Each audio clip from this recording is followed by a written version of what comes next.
അസ്സലാമലൈക്കും, എല്ലാവർക്കും പുതിയ വീഡിയോയിലേക്ക് സ്വാഗതം. അപ്പോൾ ഇന്ന് നമ്മൾ വന്നിട്ടുള്ളത് എനിക്ക് നിങ്ങളോട് കുറച്ച് കാര്യങ്ങൾ പറയണമെന്ന് തോന്നി. അതുകൊണ്ടാണ് ഞാൻ നിങ്ങളോട് വന്നിട്ടുള്ളത്. മറ്റൊന്നതല്ല, നമ്മള്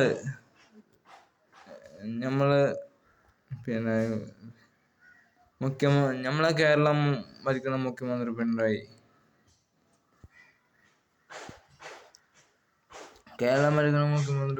വിജയൻ അവന് നമ്മളൊരു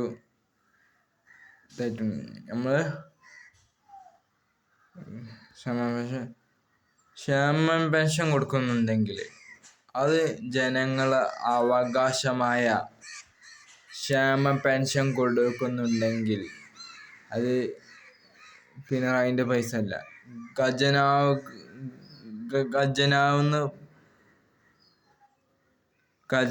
പൈസ തന്നെയാണ് ക്ഷേമ പെൻഷൻ കൊടുക്കുന്നത്. അതെന്താ വെച്ചാല് ഈ ഖജനാവൊക്കെ ഇങ്ങനെ പൈസ കിട്ടണത് നമ്മള് പാവപ്പെട്ട ടാക്സിയും കറണ്ട് ബില്ല് കെട്ടിണെങ്കിൽ നമ്മള് കൊടുത്തിട്ട് തന്നെയാണ് ഖജനാവുക്ക് പൈസ കിട്ടണത്.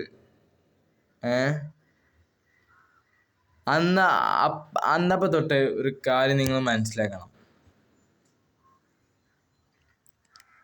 ഈ മുഖ്യമന്ത്രിക്ക്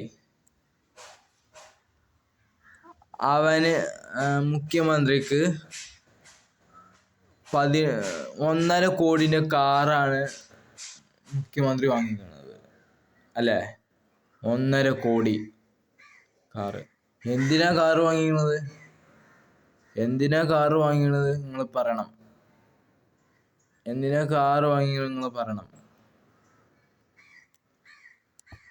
അപ്പോൾ ഞാനൊരു കാര്യം പറയാം. നിങ്ങൾ ഇതിനെതിരെ ശക്തമായ പോരാടണം. അതാണ് നമുക്ക് ഇന്ത്യൻ ഭരണക്കാരുള്ളത്.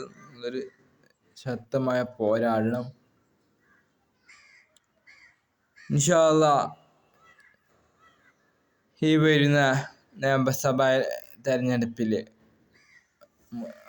LDF സർക്കാരിനെ, ഈ പിണറായി വിജയനെ നമുക്ക് ഭരണത്തിൽ നിന്ന് ഇറക്കണം കേട്ടോ. എല്ലാവരും അതിന് തയ്യാറായിക്കോളൂ. നിങ്ങൾ ഓരോരുത്തരും എൻ്റെ കൂടെ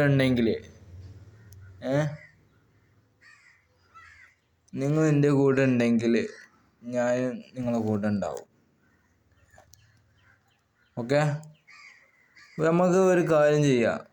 ഇപ്പം ഈ കേരളം ഭരിക്കുന്ന മുഖ്യമന്ത്രി ടാക്സ് കൂട്ടി, കെട്ടിട നികുതി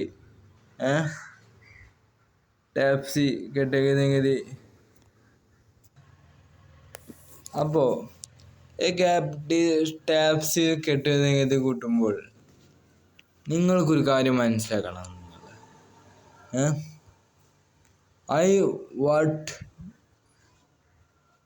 നിങ്ങളൊരു കാര്യം മനസ്സിലാക്കണം. നിങ്ങളുടെ പൈസന് കൂലിപ്പണി എടുത്ത് ജീവിച്ചവരുണ്ട് നമ്മൾ ഈ നാട്ടിൽ. ഇല്ലയെന്ന് നിങ്ങൾക്ക് പറയാൻ പറ്റുമോ? ഇല്ല എന്ന് നിങ്ങൾക്ക് പറയാൻ പറ്റില്ല. കാരണം അത് ഒരു ഇന്ത്യൻ പൗരൻ നമ്മൾ കൈക്കോട്ട് കളിച്ചാൽ പോയാൽ ഒരു ജീവിച്ചവരുണ്ട്. ഓൽക്കൊണ്ട് കറണ്ടും ഇൻവേർട്ടറും ഗ്യാസ് സ്റ്റവും കറണ്ടിൻ്റെ AC ഒക്കെ. ഈ പിണറായി എന്തിനാണ് ഇങ്ങനെ ജനങ്ങളെ പൂട്ടിച്ചത്, ഇറങ്ങാനാക്കിച്ചത്? ഈ സർക്കാർക്കെതിരെ നമുക്ക് നല്ലതായിട്ടൊരു പോരാടണ്ടേ? നിങ്ങളുണ്ടെങ്കിൽ ഞാൻ തയ്യാറാണ്. ഓക്കെ?